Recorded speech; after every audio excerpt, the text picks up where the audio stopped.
여러분, 안녕하세요. AI 혁명 하면 보통 막 엄청난 신기술이나 상상도 못할 데이터 처리 능력 이런 걸 떠올리시잖아요. 근데요, 오늘 우리가 이야기해 볼 건 진짜 혁명이 사실 어디서 시작되는지에 대한 겁니다. 그 핵심은 바로 정부와 공공정책 분야에 있습니다. 자, 바로 이 한 문장이 오늘 이야기의 모든 걸 담고 있다고 해도 과언이 아닙니다. 한국정책연구원의 박동명 원장은 말합니다.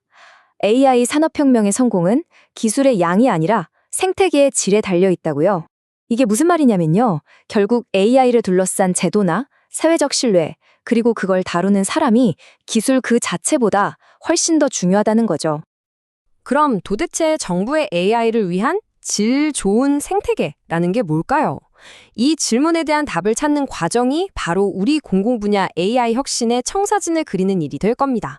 자, 지금부터 그 청사진을 한번 같이 펼쳐보시죠. 박동명 원장이 말하는 생태계는 바로 이런 그림입니다. 무작정 기술이라는 빌딩을 높이 쌓아 올리기 전에 국민의 신뢰라는 아주 단단한 기반부터 다져야 한다는 거예요. 그럼 그 신뢰는 어떻게 얻을 수 있을까요? 바로 공공 데이터를 투명하게 개방하고 그 데이터를 다루는 알고리즘을 누구나 알 수 있게 하는 거죠. 그러니까 단순히 기술 몇 개 도입하는 차원을 넘어서는 하나의 거대한 정책적 틀을 짜야 한다는 의미입니다. 좋습니다. 그렇다면 이렇게 신뢰를 기반으로 하는 AI 생태계, 이걸 어떻게 만들 수 있을까요? 박 원장은 아주 명확하게 세 가지 기둥을 제시하고 있습니다. 그 세 가지가 바로 데이터 주권 확보, AI 융합형 인재 양성, 그리고 규제 혁신입니다.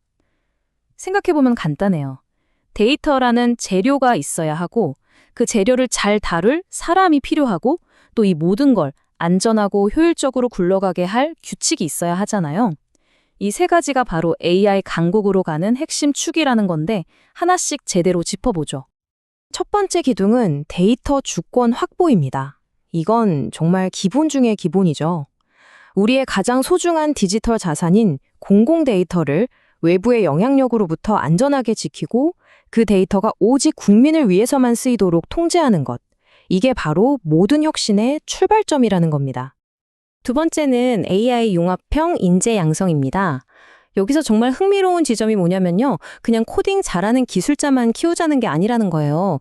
그게 아니라 법률이나 행정, 복지 같은 이미 우리 사회에 있는 다양한 분야의 전문가들이 AI를 제대로 이해하고 자기 분야의 문제를 푸는데 효과적으로 써먹을 수 있도록 교육해야 한다는 거죠. 그리고 마지막 세 번째 기둥은 규제 혁신입니다. 기술은 정말 빛의 속도로 발전하는데 몇십 년 된 낡은 규제가 그 발목을 꽉 잡고 있다면 아무 소용이 없겠죠. 혁신을 가로막는 낡은 장벽은 과감히 허물고 오히려 책임감 있는 AI 도입을 더 잘할 수 있도록 도와주는 새로운 시스템과 규칙을 만들어야 한다는 겁니다. 자, 그런데 이런 주장은 사실 누구나 할 수 있는 말 아닐까요? 생태계가 중요합니다. 이렇게요.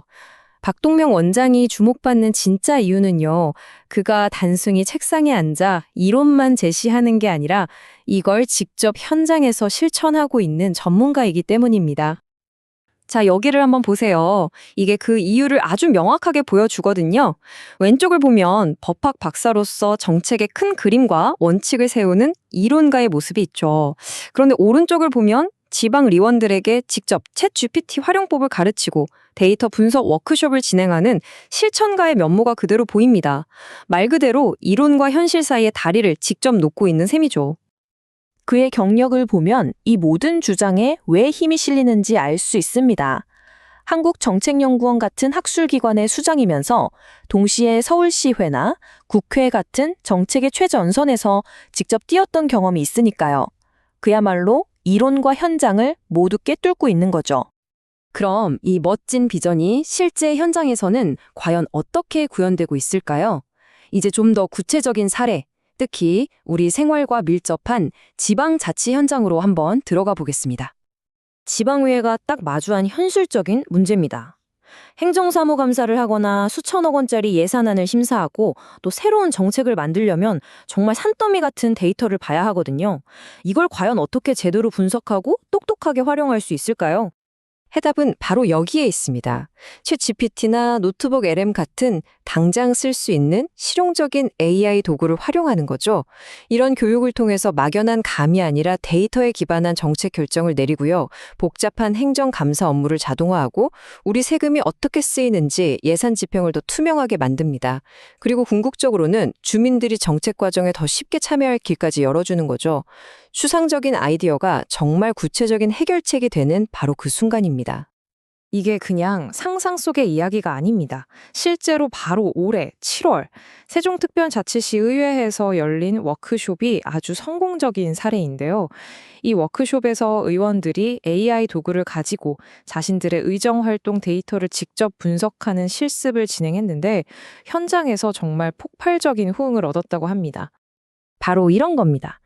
이렇게 작은 현장에서의 성공적인 변화 하나하나가 모여서 결국 대한민국 AI의 미래라는 훨씬 더 큰 그림을 만들어가고 있는 거죠. 박동명 원장의 이 말로 그의 비전을 요약할 수 있을 것 같습니다. 기술, 인재, 제도, 그리고 그 무엇보다 중요한 국민적 신뢰. 이 네 가지가 완벽한 균형을 이룰 때 대한민국은 더 이상 AI 기술을 따라가는 추격국이 아니라 AI 시대를 이끌어가는 선도국이 될 것이라는 아주 강력한 메시지입니다.